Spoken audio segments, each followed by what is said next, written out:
Good afternoon, Justin O'Keefe from Talent Force Recruitment here, continuing our mission to help parents to relaunch, repivot their careers and get back into the workforce. So today I'd like to talk about where do you start?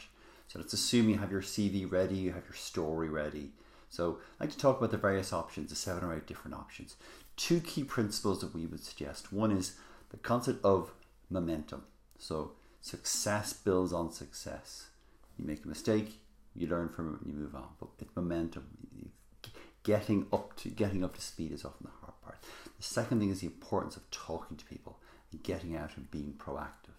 So first up, we would talk about recruitment agencies. These come in many shapes and sizes, many different flavors. You have many of these are national, so you have the likes of CPL who work in many different categories. Then you have the likes, say, of Merck Partners, who are more headhunters and executive placements. So many of these recruitment agencies work as a broker, an intermediary between companies looking to place people, looking to fill a role, and candidates. A recruiter will always try and ensure that you're prepared, that if you're going to an interview, that you hit the interview warm, you know what you're walking into. As a subset of that, we would see then there are specialist agencies who have a focus perhaps in a certain sort of sector, be it nursing or retailing or catering or security or marketing, whatever it is. Or like ourselves who are focused on getting parents back into the workforce. And we would say very much the importance of building a rapport with the recruiter. You are dealing with people at the end of the day. And so that when a role comes in, that you're first, you're top of their mind. So people skills build that relationship, which is very different to the likes of jobs boards, where companies typically post up a job. For the candidate, it's easy, it's impersonal. You load up your generic CV or hopefully some sort of customized cover letter, and you press send and off it goes. These are the likes of Monster, Glassdoor, Irish Jobs, Jobs.ie, Indeed, even Dundeal, and adverts have jobs. The likes of Jobio is a newer type which looks for a bio rather than a CV. These are great. It's easy to do. It's somewhat passive. You load it up and off it goes and off into the ether. You know that you're here. You're seeing the latest job, so you can see that a job is fresh. So jobs boards are pros and cons. Great way of doing research as to what's happening in an area and who's hiring. As kind of a subset of that, or as part of those, you often have parts of the job site often have flexible or part-time jobs. So it's very important when you use these jobs boards that you develop a really fine-tuned keyword search, and you need to make sure that you use keywords and save them, get the alerts that throw out then the sort of jobs that you're looking for. Okay, so somewhat passive. On the other hand, we think speaking with local employers is extremely good.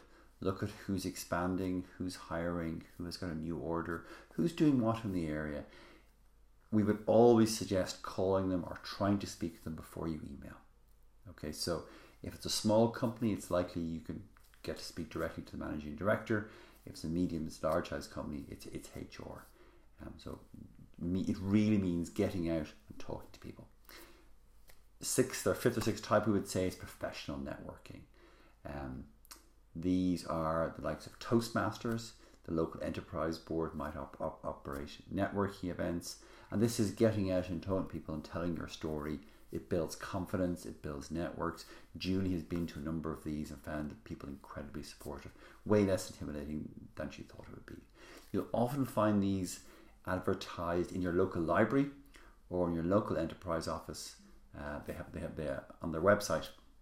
They often have these posted. There's normally no cost. It's normally in a local hotel. Second last, we would say is your social circle. It's friends, it's family, it's parents at the school gate. It's just people who are talking to you. And really, if you see yourself as looking to understand the lay of the land, who is doing what, it's surprising how interesting people are, what they're up to, and really to get information and insights. Just hoover up information. So that social circle, try and get it to work for you. People help people skills again. And last, we would say, is the new kid on the block, social media. So you have the likes of LinkedIn.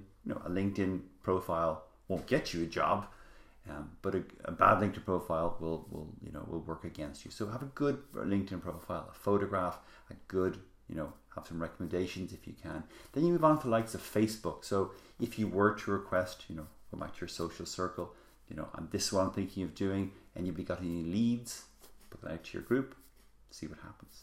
And then within Facebook, you have various working mums Facebook groups. There's various groups active. You need to really go and find them, perhaps in your area or your speciality. So those are the main top 7 or 8 different routes that we would suggest going down. And really, it means playing across all of these. At the end of the day, most people get jobs from their network, from their social circle, rather than investing everything in recruitment agencies or jobs boards. Hope this has been helpful. Talk to you soon. Take care.